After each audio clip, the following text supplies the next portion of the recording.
Halo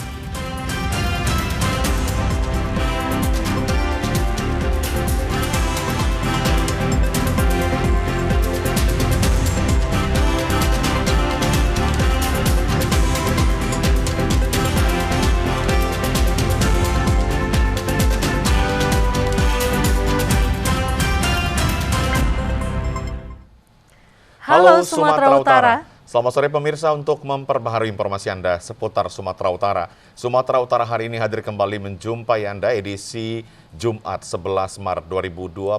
Kali ini bersama saya Keriawan Sembiring. Dan saya Ginda Febriona. Sejumlah informasi menarik telah disiapkan oleh tim redaksi kami. Berikut berita selengkapnya.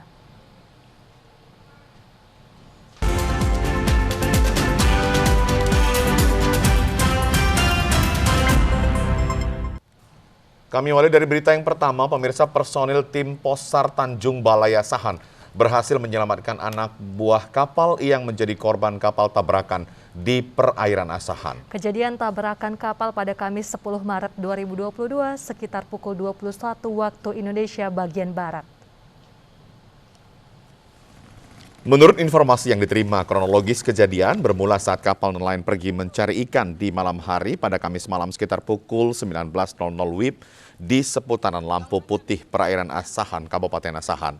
Kapal nelayan berjenis kayu bertabrakan dengan kapal nelayan lainnya yang mengakibatkan kedua kapal terbalik, di mana 3 orang ABK dari kedua kapal terjun ke laut dan bertahan menyelamatkan diri dengan cara berpegangan pada kapal yang terbalik. Salah seorang ABK menghubungi orang tuanya untuk meminta pertolongan. Koordinator Posar Tanjung Balai Asahan Adi Pandawa mengatakan ketika mendapat informasi langsung berkoordinasi dengan nahoda kapal KN SAR 248 Sanjaya yang standby di dermaga Panton dan langsung menurunkan personil melakukan pertolongan menggunakan alat skoci milik kapal tersebut. Berkat sinergitas dan respon time personil rescue Posar Tanjung Balai Asahan, ABK KN SAR 248 Sanjaya, dan ABK RB 307 TBA, serta personil Lanal TBA berhasil menyelamatkan ketiga korban dalam keadaan selamat.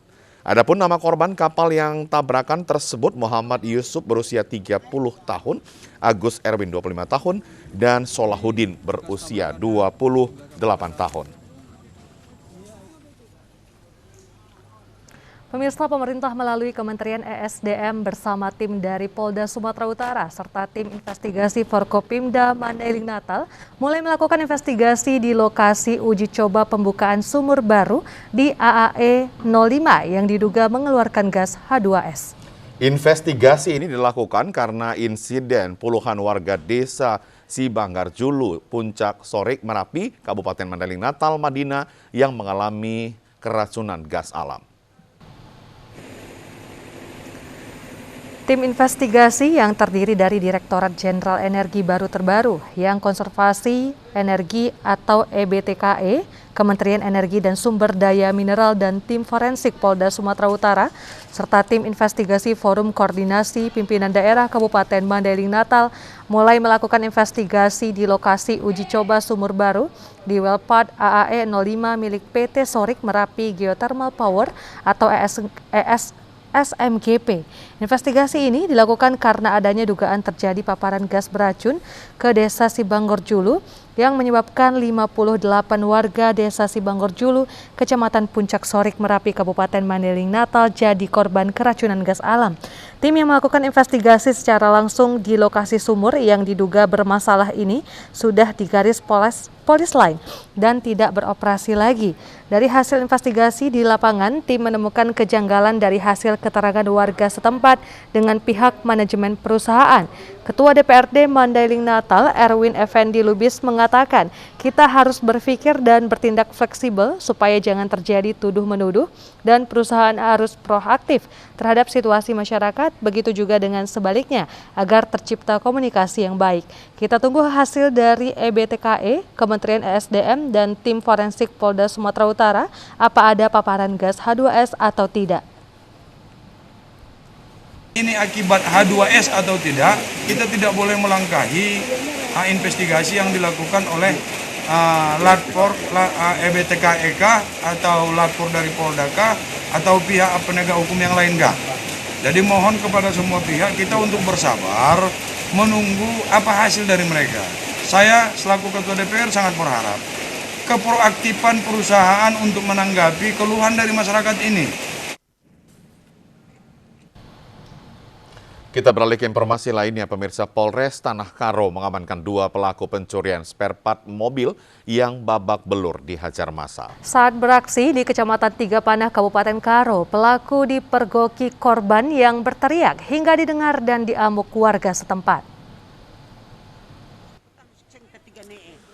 Dari video amatir milik warga, terlihat 2 pelaku pencurian babak belur dihajar massa. Para pelaku kepergok saat beraksi melakukan pencurian spare part mobil di Desa Bunuraya, Kecamatan Tiga Panah, Kabupaten Karo. Warga emosi karena telah resah atas tindakan pencurian. Kali ini spare part mobil pun menjadi incaran para pelaku. Beruntung petugas kepolisian dari Polres Tanah Karo berhasil mengamankan kedua pelaku dari amukan warga. Kedua pelaku kemudian dimasukkan ke dalam mobil petugas dan diboyong ke Mapolres Tanah Karo. Satreskrim Polres Tanah Karo masih melakukan pemeriksaan lebih lanjut. Berdasarkan hasil pemeriksaan di kepolisian, salah seorang pelaku merupakan residivis dalam kasus yang sama. Pelakunya ada berjumlah 2 orang, sudah kita amankan di tempat yang berbeda, satu di Simpang Sentrum, satu di Jalan Kapten Palabangun. Satu tersangka masih pertama kali, kalau yang satunya lagi udah residivis. Pada tersangka kita persangkakan pasal apa? Untuk pasalnya kita persangkakan pasal 363, pencurian dengan hukuman maksimal 7 tahun penjara.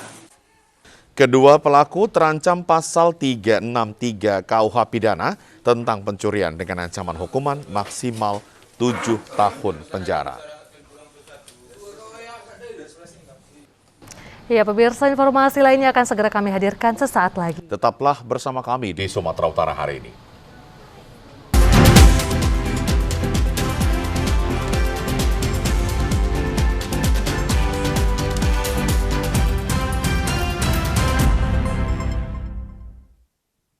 Ayo, cegah stunting. Kunjungi bidan andalan Anda untuk merencanakan dan mengatur jarak kehamilan untuk tumbuh kembang buah hati yang optimal. Cegah stunting itu penting melalui perencanaan keluarga. Khawatir ber-KB? Tunda kehamilan dan raih cita-cita dengan Andalan FE. Andalan laktasi untuk ibu menyusui. Ber-KB itu mudah. Andalan pilihan perempuan Indonesia.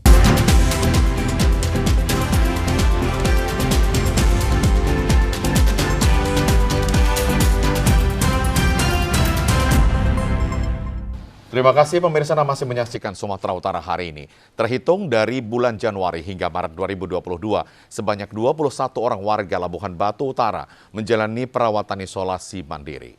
Ya, 2 orang diantaranya meninggal dunia akibat terpapar COVID-19 yang terjadi pada awal bulan Maret 2022. Sebanyak 21 orang warga menjalani perawatan isolasi mandiri selama 28 hari tersebar hampir di seluruh kecamatan di Labuhan Batu Utara dengan pengawasan petugas tim gugus tugas COVID-19, yaitu petugas dari puskesmas dan aparatur desa setempat, serta sampai saat ini belum ditemukan kasus varian baru Omikron. Sejak masuknya wabah COVID-19 ke Kabupaten Labuhan Batu Utara, sebanyak 1.537 orang terkonfirmasi positif COVID-19. Dengan perincian sebanyak 1.428 orang sembuh dan yang meninggal dunia sebanyak 80 orang.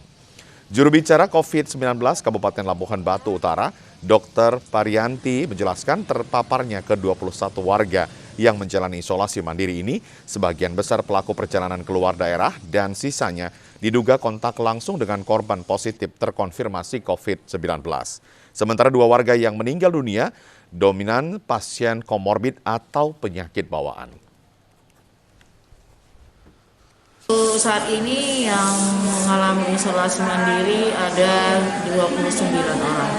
Ada beberapa pelaku perjalanan dan ada yang dari kontak erat. Dan status untuk Kabupaten Labuhan Batu Utara saat ini statusnya level berapa? Level 2. Akibat bertambahnya pasien dan meninggal terpapar COVID-19, status Kabupaten Labuhan Batu Utara yang awal hanya menempati level 1 naik menjadi level 2.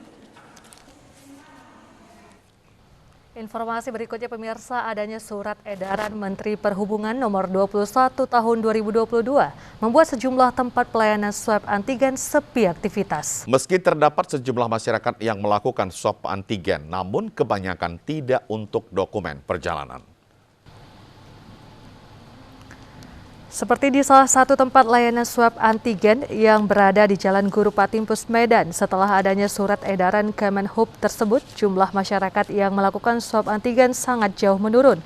Bahkan kemarin tidak ada satu orang pun yang melakukan swab di tempat tersebut. Berbeda halnya di tempat layanan swab antigen dan PCR yang berada di Jalan Jamin Ginting Medan. Sejumlah masyarakat masih ada yang melakukan swab antigen, namun kebanyakan untuk keperluan pendidikan. Salah seorang warga, Insar Lumban Gaul, yang akan berpergian dengan menggunakan pesawat, masih melakukan swab antigen meski sudah mendengar informasi tidak perlu lagi swab antigen bagi warga yang sudah memperoleh vaksin 1 dan 2. Ia takut dipersulit ketika melakukan check-in di bandara. Menguntungkan sebenarnya, tapi itulah kami bagi masyarakat awam, karena belum ada itu penentuan yang jelas pegangan kami masyarakat, jadi makanya kami ya harus ngurus PCR atau antigen begitu loh. Ya kalau harapan saya sih yang paling tidak-tidaknya ada di setiap RT RW ada pengumuman yang jelas bagi masyarakat gitu loh. Jadi tidak hanya berita di TV. Para pemilik layanan swab antigen mengaku, meski saat ini terdapat jumlah penurunan masyarakat yang melakukan tes swab antigen untuk keperluan dokumen perjalanan, namun untuk keperluan administrasi lainnya, swab antigen masih dibutuhkan oleh masyarakat.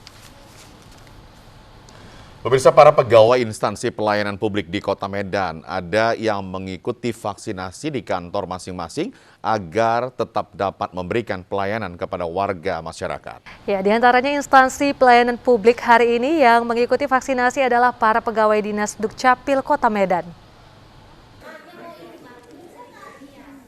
Inilah vaksinasi yang dilaksanakan di kantor Dinas Dukcapil Kota Medan hari ini sebagai program Dinas Kesehatan Kota Medan. Vaksinasi ini adalah vaksinasi dosis ketiga booster, menyusul sebelumnya telah dilaksanakan vaksinasi dosis pertama dan dosis kedua. Pegawai Dinas Dukcapil Kota Medan sebanyak 200 orang termasuk yang melayani di kantor camat juga telah mendapatkan vaksinasi dosis ketiga booster. Di kantor Dinas Dukcapil Kota Medan hari ini, semua pegawai yang berjumlah 100 orang memperoleh vaksinasi dosis ketiga. Sementara pegawai yang bertugas di kantor camat telah memperoleh vaksinasi di puskesmas kecamatan setempat. Sekretaris Dinas Dukcapil Kota Medan, Sri Maharani Damanik, mengatakan vaksinasi booster berlangsung 1 hari. Dilakukannya vaksinasi di kantor Dinas Dukcapil Kota Medan agar seluruh pegawai memperoleh vaksinasi dosis ketiga. Selain itu, setelah mengikuti vaksinasi, para pegawai dapat kembali ke ruangan masing-masing bekerja untuk memberikan pelayanan kepada masyarakat. Sri Maharani Damanik menyatakan sejak vaksinasi dosis pertama hingga vaksinasi dosis ketiga booster ini, vaksinator berasal dari Puskesmas Darussalam sebagai salah satu di antara puskesmas induk yang melayani masyarakat selama ini di kawasan Kecamatan Medan Petisah, Kota Medan. Laksanakan secara menyeluruh untuk pelaksanaan vaksin ketiga yaitu vaksin booster. Kami menyambuti untuk kegiatan vaksin ini terus dilaksanakan kepada masyarakat juga, kepada OPD dan dinas-dinas lain yang ada di Kota Medan dan secara seluruhnya di Indonesia. Tentunya ini akan menunjang program pemerintah untuk Indonesia bebas dari COVID. Untuk hari ini sasaran daripada khususnya pegawai dari Dinas Dukcapil Kota Medan ada 100 orang. Tetapi tadi sudah ada Pak yang melaporkan dari konjen Malaysia yang mereka juga ingin berpartisipasi untuk vaksin di sini karena Puskesmas Darussalam yang bertugas pada hari ini di Dukcapil Kota Medan. Pelaksanaan vaksinasi di Dinas Dukcapil Kota Medan ini menerapkan protokol kesehatan COVID-19. Setiap pegawai yang hendak vaksinasi bergiliran datang ke aula sebagai tempat vaksinasi guna menghindari keramaian.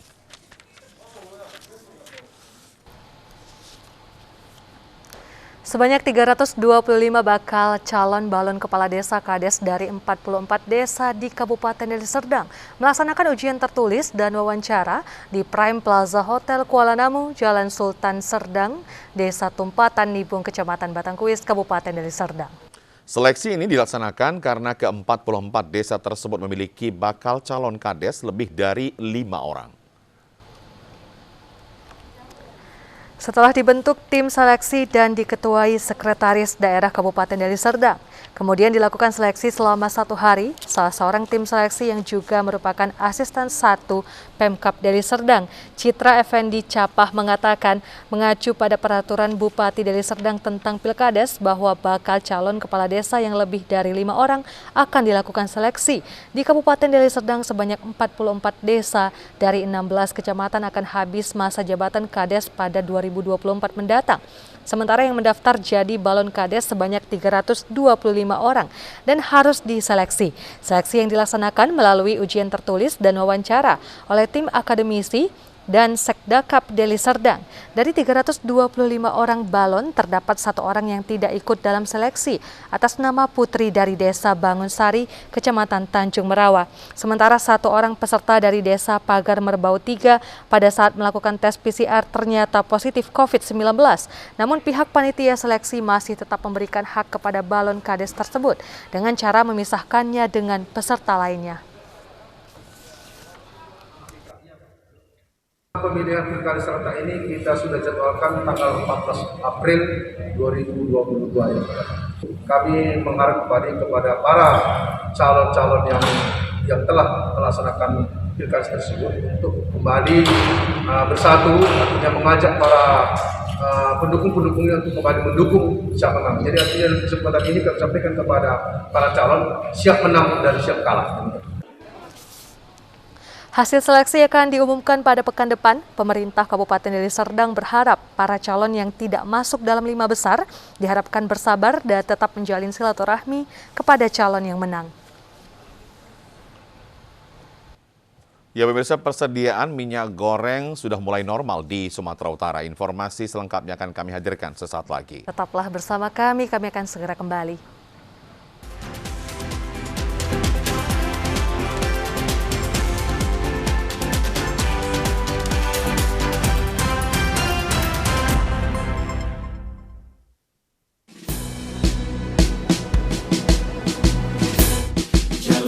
Hari dengan 3 wajib, wajib iman, wajib aman, wajib imun.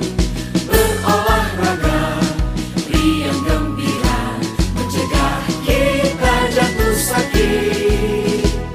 Makanan bergizi tiap hari, tidur cukup itu pasti. Dan janganlah panik, berdoa tiada henti.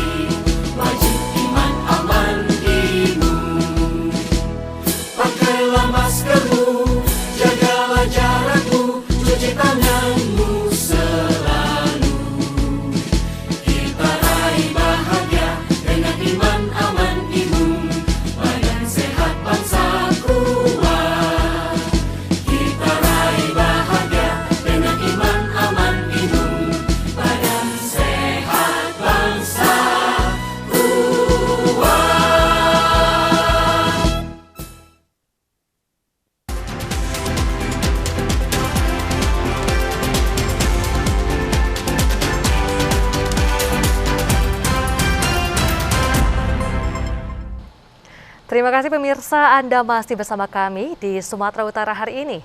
Persediaan minyak goreng di pasar-pasar tradisional atau kios-kios yang menjual kebutuhan pokok sehari-hari mulai berangsur normal di Kota Medan. Belum normalnya persediaan minyak goreng ini menyusul masih dibatasinya pasokan oleh sales distributor minyak goreng ke tingkat pengecer.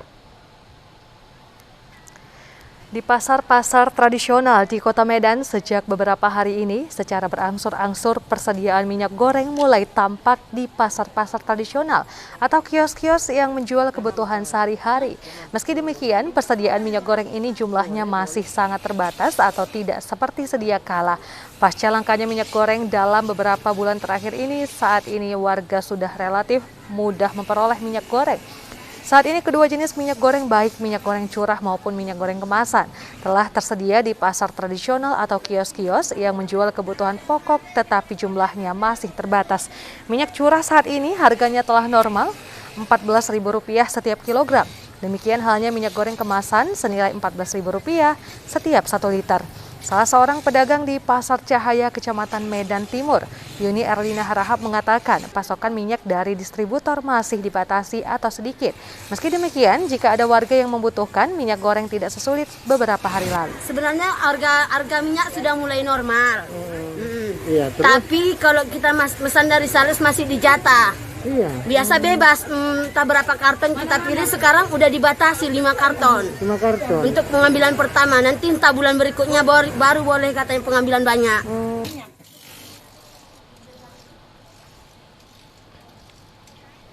Yuni Erlina Harahap menyatakan persediaan minyak goreng curah diperoleh dengan membeli sendiri ke pasar sentral Kota Medan. Sementara minyak goreng kemasan diantaranya diantar ke kios-kios oleh sales perusahaan minyak goreng dengan jumlah yang masih terbatas. Ya, Gina, ini kabar menarik ya, di mana ketersediaan minyak goreng baik itu curah dan juga kemasan sudah berangsur-angsur tersedia di sejumlah kawasan di Kota Medan. Meskipun tadi sebenarnya kita dapat memahami apa yang disampaikan oleh salah seorang penjual di pasar tradisional tadi, sudah ada tersedia untuk kebutuhan masyarakat tapi belum terlalu banyak begitu. Iya, belum merata ya. Namun kita harapkan untuk warga seluruh masyarakat di Kota Medan ya untuk tetap jangan melakukan panic buying ya. Jangan menyetok banyak-banyak di rumah ya agar kelangkaan ini segera kita atasi dan juga distributor minyak goreng ini bisa kembali normal merata di seluruh Kota Medan. Dan kita berharap nantinya ada juga BUMN dan pihak lainnya nanti terus melakukan operasi pasar di sejumlah kawasan di Kota Medan dan juga Sumatera Utara sehingga tidak ada lagi pernyataan atau masyarakat Kota Medan dan sekitarnya mengatakan langka sulit mendapatkan minyak goreng. Tapi sesuai dengan apa yang disampaikan oleh pemerintah, saat ini minyak goreng sudah tersedia dengan pasokan yang cukup dan juga harga yang stabil, yakni untuk minyak kemasan seperti yang disampaikan sebelumnya bahwasanya 1 liternya adalah Rp14.000. Begitu. Dan juga minyak curah juga sama ya? Sama, Rp14.000. Artinya masyarakat ingin mendapatkan minyak goreng, ketersediaannya ada, kemudian harganya juga tetap stabil di harga Rp14.000. Kita ke informasi lainnya, Gina ya. Oke, pemirsa, pasokan minyak goreng di pasar tradisional Kabanjahe, Kabupaten Karo mulai berangsur normal. Ya, namun untuk harga jual masih tinggi, harga eceran terendah di pasar tradisional Rp19.000 per liternya.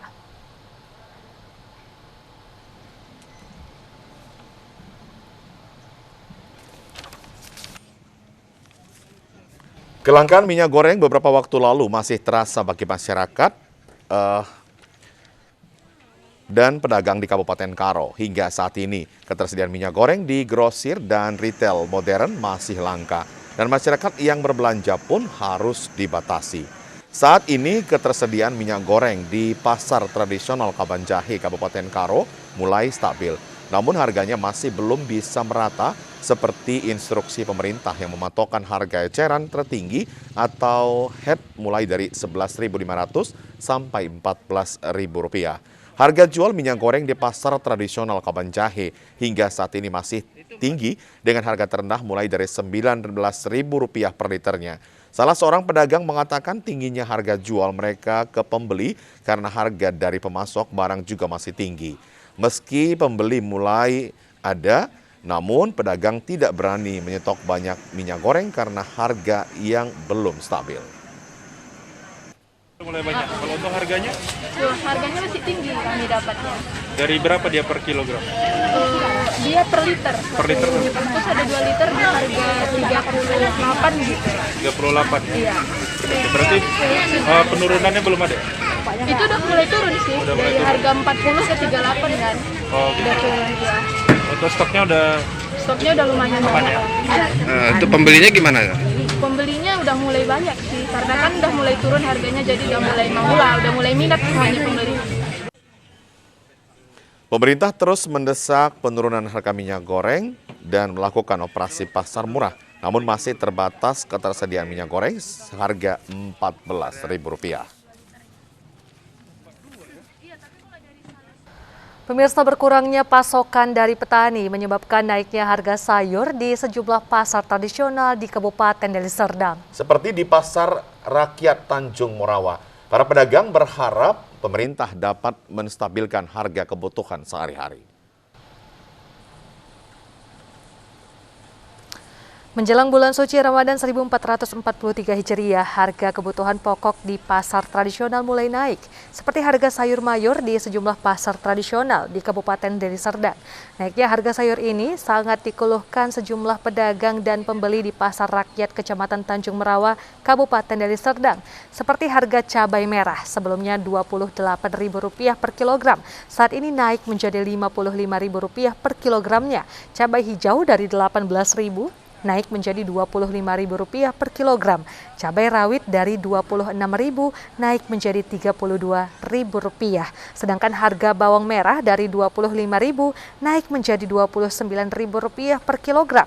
Salah seorang pedagang, Faridah Yanti Barus, mengatakan naiknya harga cabai ini disebabkan karena berkurangnya pasokan dari tingkat petani. Akibat naiknya harga, omset penjualan berkurang karena turunnya daya beli masyarakat. Pasokan dari petani karena naik harga barang, jadi pembeli berkurang. Ya, kalau bisa ya dibilangkan pemerintah ya stabilkan harga biar bisa cari makan lah. Para pedagang berharap pemerintah melakukan operasi pasar sehingga harga kebutuhan pokok tetap stabil. Ya, ini gini menarik juga untuk disoroti, di mana memang harga-harga kebutuhan pokok akhir-akhir ini juga cukup melambung tinggi. Seperti yang paling memang mengkhawatirkan seluruh masyarakat, khususnya ibu-ibu, ini adalah harga cabai merah yang mana saat ini berkisar di atas Rp55.000. Wow, ini bukan nggak mahal. Tapi konon katanya memang karena ada pasokan yang berkurang dari sentra-sentra penghasil sayur mayur itu sendiri. Iya, ini memang selalu terjadi ya kalau misalnya kita mau memasuki bulan suci Ramadan. Tadi harga minyak goreng aja belum selesai ya. Minyak goreng masih langka dan harganya masih tinggi di Kabupaten Langkat ya. Kali ini di Tanjung Merawa juga terjadi kekurangan pasokan untuk sayur mayur, cabai, bawang, cabai rawit juga. Ya, ini mudah-mudahan bisa cepat teratasi ya, agar tentunya kita bisa menyambut dengan baik ya bulan suci Ramadan. Bulan suci Ramadan. Nah, kita berharap juga nanti memang pemerintah bisa hadir ini untuk mengatasi bagaimana kemudian agar seluruh bahan-bahan kebutuhan pokok tidak terlalu melambung tinggi, karena memang masyarakat saat ini cukup merasa khawatir karena daya beli masyarakat juga berkurang, apalagi ini masih di tengah bukan lagi pandemi tapi endemi ya, karena masih sudah berkurang memang kasus terkonfirmasi positif COVID-19. Kita berharap nantinya memang pasokan juga semakin meningkat dari sentra-sentra penghasil sayur mayur di seluruh kabupaten kota yang ada di Sumatera Utara. Kemudian juga nanti solusi dari pemerintah adalah bagaimana kemudian nanti memberikan pupuk bersubsidi kepada masyarakat petani sehingga pasokan semakin banyak, masyarakat juga tidak khawatir kalau melambung harga sebegini. Iya, itu yang kita harapkan bersama ya. Baik, kita ke informasi lainnya pemirsa. Harga cabai merah di Kabupaten Karo melonjak tajam hingga hampir 100%. Dan di pasar tradisional Kabanjahe mencapai harga Rp65.000 per kilogramnya. Diperkirakan menjelang atau memasuki bulan suci Ramadan mendatang, harga cabai bisa terus melonjak. Tingginya intensitas hujan sepekan terakhir di Kabupaten Karo, Sumatera Utara berdampak terhadap hasil pertanian, seperti kurangnya pasokan cabai yang berada di pasar sehingga berdampak kenaikan harga pada cabai merah. Harga cabai merah melonjak tinggi di pasar tradisional Kabanjahe mencapai harga Rp65.000 per kilogram dan ini merupakan kenaikan yang sangat signifikan, hampir 100%. Sebelumnya harga cabai merah di pasar tradisional Kabanjahe ini berkisar Rp35.000 per kilogram. Kenaikan hingga harga mencapai Rp65.000 per kilogramnya ini menjadi keluhan pedagang karena pembeli yang berkurang. Diperkirakan jelang dan memasuki bulan Ramadan mendatang harga akan terus melonjak. Berapa harga cabai merah? Jual? Iya. Kami jual 65. 65. Ini udah berapa lama naik harga ini? Seminggu. Udah seminggu ini. Kendalanya apa tadi? Kendalanya apa? Kenapa bisa naik harga ini? Nggak ada barang. Nggak ada barang ya? Gara-gara musim hujan ini dia.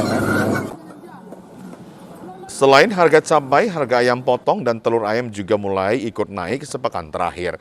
Masyarakat atau konsumen berharap pasokan dan harga dapat kembali normal di pasaran.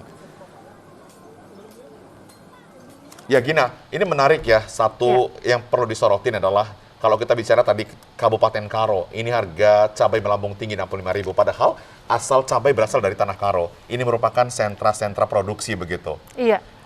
Ini menjadi masalah ya, padahal sentra produksi yang harusnya bisa semakin murah ya, tapi ini malah naik 100% ya. Naik 100%. Ini menjadi kekhawatiran juga bagi kita semua ya. Apakah ini karena memang adanya kita akan memasuki bulan Ramadan ya, tapi berharap kita bukan seperti itu karena memang benar-benar pasokannya berkurang supaya nanti tidak bulan Ramadan menjadi penyebab kenaikan, tapi justru ya bagaimana mengatasinya? Apakah nanti mungkin di daerah lain didatangkan ke Sumatera Utara begitu Gina. Ya, mudah-mudahan ini juga pemerintah bisa membantu ya untuk bisa memasok seluruh bahan-bahan pokok ya, bahan-bahan dasar untuk kita Sumatera Utara.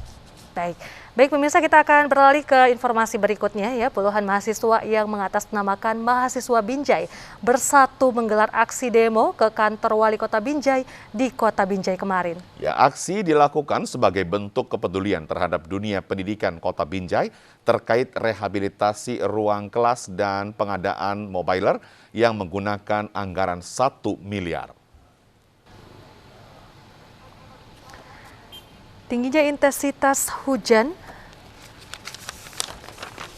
Baik, pemirsa, aksi mahasiswa Binjai Bersatu ini meminta kepada Wali Kota Binjai agar meninjau langsung pengerjaan proyek rehabilitasi ruang kelas dan pengadaan mobiler di Sekolah Dasar 023909, Kecamatan Binjai Utara, tahun anggaran 2021. Puluhan mahasiswa ini langsung disambut oleh petugas dari Kepolisian Polres Binjai dan Satuan Polisi Pamung Praja. Aspirasi mahasiswa ini diterima dari perwakilan pemerintah Kota Binjai, yakni Sekretaris Kesbang Polinmas Kota Binjai yang berjanji akan meninjau lokasi pengerjaan proyek sekolah dasar yang dikerjakan oleh PT Samudra Jaya. Puluhan mahasiswa ini menilai pengerjaan rehabilitasi ruang kelas dan mobiler ini tidak sesuai BESTEK dan diduga markup karena bahan bangunan yang diganti kualitasnya lebih rendah dari bahan bangunan yang lama. Selain itu, sisa bahan bangunan juga tidak jelas keberadaannya dan tidak melalui prosedur lelang. Koordinator aksi demo Rudiansyah mengatakan terkait pengerjaan rehabilitasi gedung sekolah ini sebelumnya sempat viral di media sosial. Namun hingga kini tidak ada tindakan dari pemerintah Kota Binjai. Menanggapi hal tersebut, puluhan mahasiswa mencoba menggelar aksi demo dengan mendatangi kantor Wali Kota Binjai. Soal pergantian kayu atau atap dan meja. Jadi di sini kami sudah cek di lapangan bahwasanya bahan atau barang yang diganti itu kualitasnya lebih rendah daripada yang sebelumnya, kan gitu. Jadi kami di sini juga mempertanyakan barang yang lama itu larinya di mana, kemana? Pemirsa, David Luther Lubis dipastikan menjadi calon tunggal Ketua Umum Pengprov Persatuan Atletik Seluruh Indonesia PASI Sumatera Utara periode 2022-2026. Kepastian itu disampaikan Ketua Tim Penjaringan dan Penyaringan Calon Ketum Pengprov PASI Sumut Budi Valianto di kantor KONI Sumut kemarin. Menurut Ketua Tim Penjaringan dan Penyaringan Ketum Pengprov PASI Sumut Budi Valianto, David Luther Lubis dinyatakan sebagai calon tunggal karena hingga batas penjaringan hanya satu orang yang mendaftarkan diri sebagai bakal calon. Sehingga pada musyawarah Provinsi PASI Sumut yang akan dilaksanakan tanggal 12 Maret mendatang hanya diikuti satu orang bakal calon, yaitu David Luther Lubis.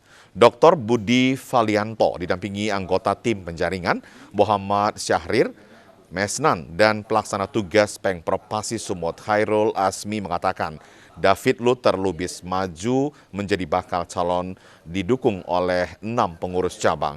Sedangkan pada pelaksanaan musyawarah provinsi akan diikuti 10 Pengcap Pasi se-Sumatera Utara. Masyarakat Sumatera Utara, khususnya kepada masyarakat atletik Sumatera Utara, kami sampaikan hasil dari tim penjaringan untuk calon ketua Pengprov Pasi Sumatera Utara periode 2022-2026 sampai tadi pukul 4 bahwa ada 1 orang yang sudah mendaftar atas nama Dr. David Luther dan dari semua persyaratan yang ada beliau memenuhi semua persyaratan yang ada beserta dokumen-dokumennya dan itu sudah kita verifikasi sehingga nanti pada saat Musprov tanggal 12 kami akan menyampaikan hasil ini kepada forum Musprov untuk bisa dilakukan pemilihan.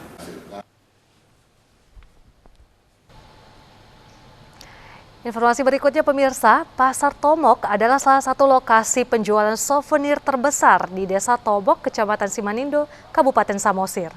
Ya, pasar tradisional Tomok ini salah satu tujuan wisata favorit di Kabupaten Samosir.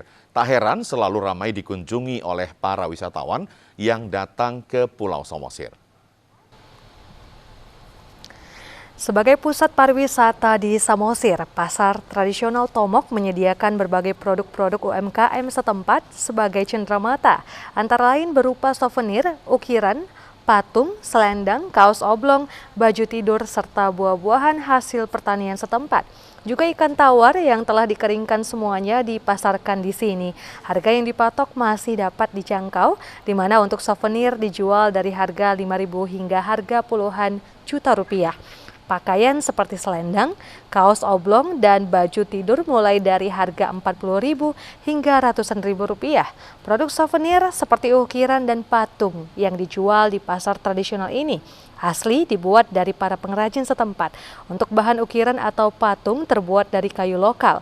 Namun untuk cenderamata pernak-pernik sebagian bahannya didatangkan dari luar daerah. Salah seorang pengrajin, Heri Simanjuntak, menyebutkan selama pandemi COVID-19 ini para wisatawan yang datang sangat jauh berkurang jika dibandingkan dengan keadaan normal. Pasar tradisional Tomok ini sempat ditutup dikarenakan lockdown yang diterapkan oleh pemerintah Kabupaten Samosir, namun setelah digantikan dengan PPKM, pasar tradisional ini perlahan kembali dikunjungi oleh para wisatawan.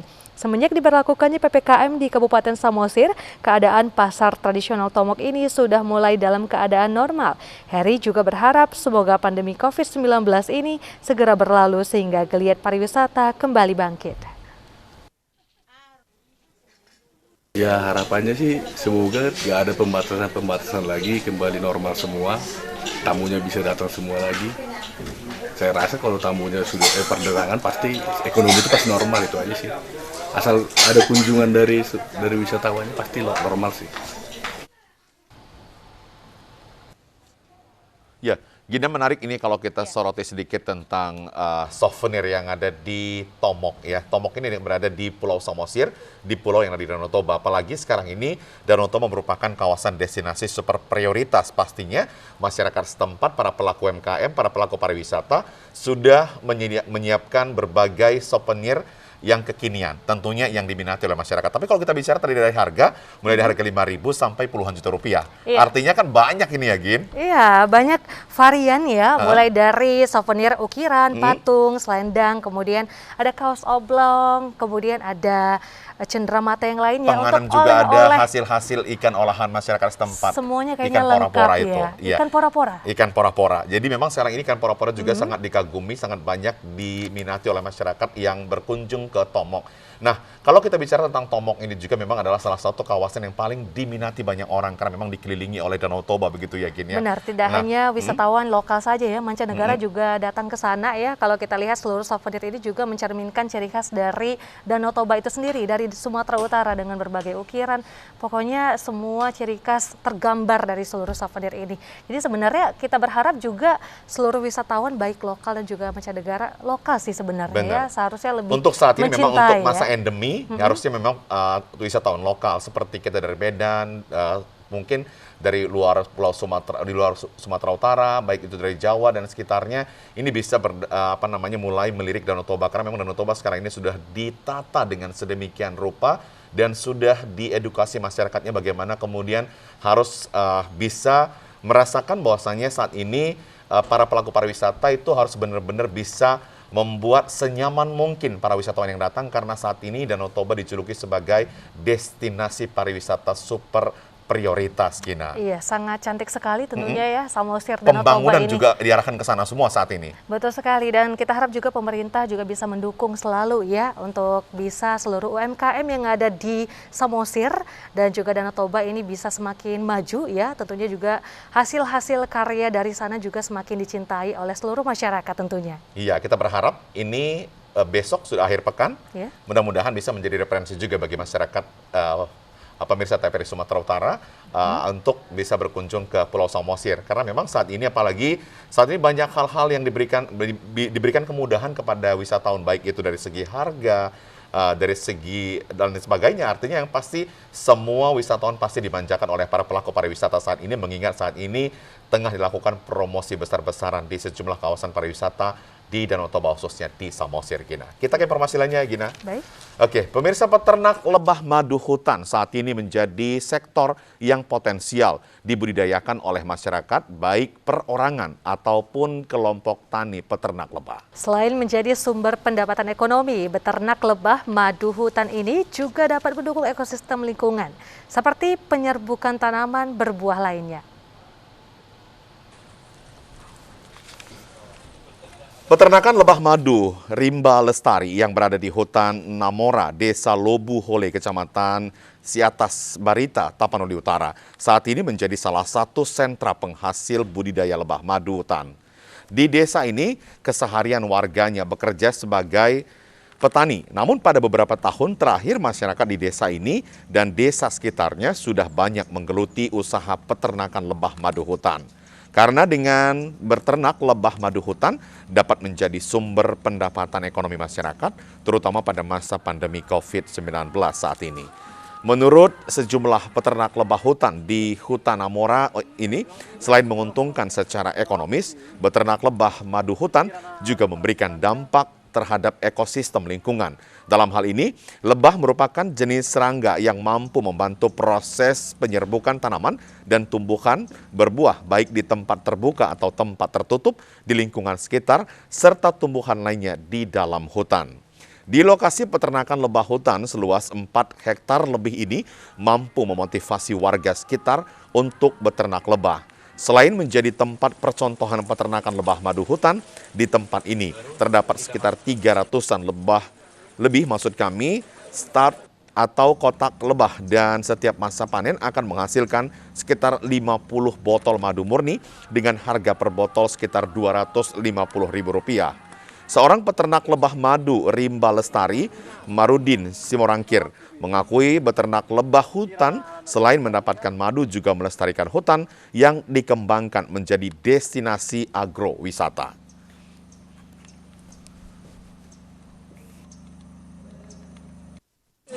Saya sungguh mengharap bahwa untuk kedepannya pemerintah kabupaten sekitar atau Kabupaten Tapanuli Utara ini sangat perhatian untuk mengembangkan lebah madu di daerah Tapanuli Utara, karena di daerah Tapanuli Utara ini adalah sangat potensial untuk lokasi peternakan lebah madu, karena di Tapanuli Utara ini banyak sumber-sumber pakannya seperti daerah-daerah Pangaribuan, daerah Adiakoti sana, daerah Pahai, dan begitu juga di daerah Garuga. Karena lebah madu nantinya menjadi penghasil madu yang bisa mencukupi di kalangan daerah bahkan sampai ke luar daerah. Pemasaran produksi madu dari peternakan ini selain dipasarkan di Tarutung, juga dijual hingga ke Medan serta sejumlah kota lainnya. Pasca erupsi Gunung Sinabung, para petani kopi di Kabupaten Karo yang sempat terpuruk akibat debu vulkanik kini mulai bangkit dengan lebih mengintensifkan hasil pertanian budidaya tanaman kopi. Salah satu upaya yang dilakukan untuk meningkatkan produksi kopi adalah dengan teknik modern.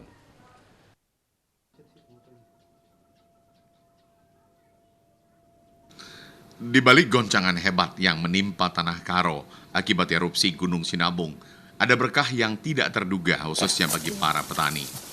Di tengah rusaknya tanaman sayur dan buah yang menjadi penghasilan utama petani Karo, muncul satu tanaman yang tetap berdiri kokoh dan kini menjadi primadona di Kabupaten Karo.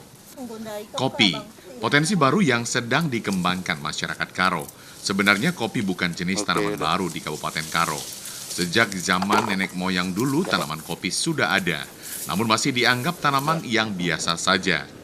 Banyak para petani sayur dan buah kini beralih menjadi petani kopi.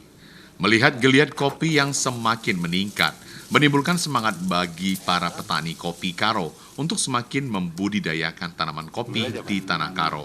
Secara umum tanaman kopi tumbuh pada ketinggian 500 sampai dengan 2000 di atas permukaan laut dengan suhu rata-rata 21 hingga 240 derajat Celcius serta curah hujan 2000 sampai 3000 mm dan didukung oleh struktur tanah yang dipengaruhi debu vulkanik membuat cita rasa unik tercipta pada kopi Kabupaten Karo. Berbagai upaya dilakukan baik dari individu, kelompok, maupun pemerintah untuk mengedukasi petani kopi dan memperkenalkan potensi kopi Karo. Dibanding beberapa tahun yang lalu, perkembangan sudah mulai terlihat. Hal ini terbukti di salah satu desa, yakni Desa Cinta Rakyat, Kecamatan Merdeka. Para petani di Desa Cinta Rakyat kini sudah mulai fokus membudidayakan kopi, mulai dari penanaman hingga menjadi bubuk kopi. Di desa ini, teknik pengolahan yang digunakan untuk memproduksi kopi khas Karo adalah dengan teknik wash proses atau dikenal dengan teknik penggilingan basah. Biji kopi yang sudah dipanen kemudian direndam air dan biji kopi akan dipilih berdasarkan kualitasnya. Biji kopi yang berkualitas dan tidak berkualitas akan dipisahkan sehingga hanya biji kopi yang berkualitas yang akan dipilih. Untuk mengetahui bahwa kopi tersebut berkualitas atau tidak, cukup dilihat dari biji kopi tersebut mengambang atau tidak. Jika ditemukan mengambang, maka bisa dipastikan biji kopi Karo tersebut tidak berkualitas. Hanya biji kopi yang berkualitas saja yang akan dilanjutkan dengan proses selanjutnya. Setelah melalui proses rendaman air, proses selanjutnya yang dilakukan adalah dengan memisahkan kulit biji kopi dengan daging biji kopi dengan menggunakan mesin pengelupasan biji kopi. Hal itu dinilai lebih modern dan memudahkan para petani dalam pengolahan produksi biji kopi. Setelah proses pemisahan kulit biji kopi, pengolahan selanjutnya adalah dengan merendam kembali biji kopi untuk memastikan bahwa kulit biji kopi sudah benar-benar hilang untuk dapat dilanjutkan pada proses fermentasi. Salah seorang petani kopi, Tri Agus Ginting, mengatakan, kopi di tanah Karo memiliki cita rasa menarik yang dapat ditemukan, yakni mempunyai cita rasa asam seperti dicampur oleh buah jeruk. Ini memang kita berada di ketinggian dari 1400 dpl. Jadi untuk sangat baik untuk tanam kopi. Jadi kopi itu kami petani di sini ada beberapa varietas. Yang banyak itu adalah varietas Garar Utang dan sebagian ada juga varietas Gayo 2. Dari segi kualitas di Kabupaten Karo ini, terkhususnya di Desa Cinta Rakyat ini, memang udah beberapa kali kita coba, kita ada mendapat juara 1, ya Green Bean.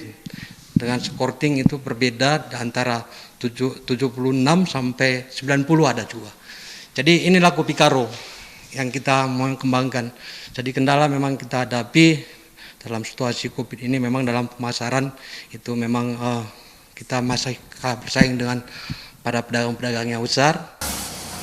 Untuk mewadahi para petani Karo dari proses penanaman hingga ke pemasaran, saat ini di Kabupaten Karo telah dibentuk Asosiasi Kopi Indonesia Daerah membantu cabang Karo, ASKI, DPC Karo. Asosiasi yang dibentuk 8 bulan lalu di tanah Karo ini merupakan wadah bagi petani mengolah penggiat usaha industri kopi, hingga praktisi dan penikmat kopi. Ketua Aksi DPC Karo, Mahda Ginting, mengatakan tanaman kopi Karo memiliki potensi yang tinggi untuk perekonomian. Terbukti, pada zaman penjajahan Belanda, kopi Karo sudah dibawa ke Eropa untuk diperdagangkan, sehingga persebaran kopi Karo semakin meluas. Saat ini setiap tahunnya kopi Karo diekspor ke beberapa negara di dunia, seperti Jerman, Mesir, Dubai, Amerika, dan Korea. Namun masih sangat disayangkan ekspor kopi Karo belum menggunakan nama kopi Karo, melainkan nama kopi Sumatera Utara. Hal itu membuat para petani kopi Karo menginginkan brand kopi Karo melekat di dunia ekspor agar kopi Karo semakin dikenal para penikmat kopi di dunia. Kopi Karo itu mempunyai potensi yang sangat tinggi karena didukung oleh struktur tanah dan alam yang sangat potensial. Kedua, Karo itu diapit oleh beberapa gunung dan salah satunya adalah gunung aktif, gunung api yang dikenal dengan Gunung Sinabung, di mana kita ketahui bahwa gunung aktif ini akan memberikan rasa dan kualitas kopi yang lebih baik. Karbon aktif gunung api memberikan rasa dan kualitas kopi yang lebih bagus. Kopi Karo sudah mempunyai IG, jadi sudah sepatutnya kopi Karo itu keluar dengan nama kopi Karo. Setiap upaya bersama memiliki satu tujuan, yaitu mengangkat perekonomian masyarakat Karo melalui kopi. Kini dengan semakin dibudidayakannya tanaman kopi khas Karo, menjadi semangat baru bagi Kabupaten Karo untuk terus melengkapi mengangkat nama kopi Karo di mata dunia.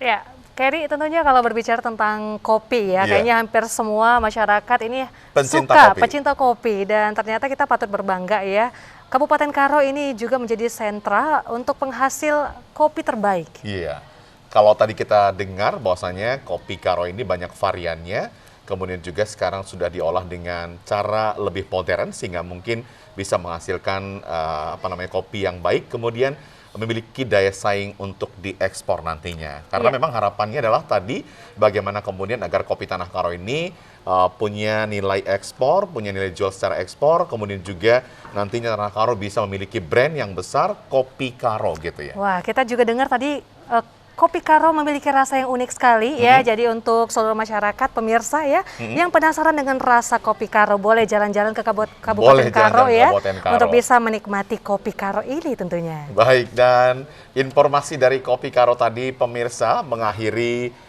Sumatera Utara atau mengakhiri perjumpaan kita di Sumatera Utara hari ini. Mewakili seluruh kerabat kerja yang bertugas, saya Keriawan Sembiring. Dan saya Gina Febriona mengucapkan terima kasih atas perhatian Anda. Tetap jaga kesehatan Anda pemirsa dengan memakai masker, menjaga jarak dan juga mencuci tangan dengan sabun di air yang mengalir. Indonesia pulih karena aku. Indonesia pulih karena kamu. Indonesia pulih karena kita. Selamat sore dan sampai jumpa.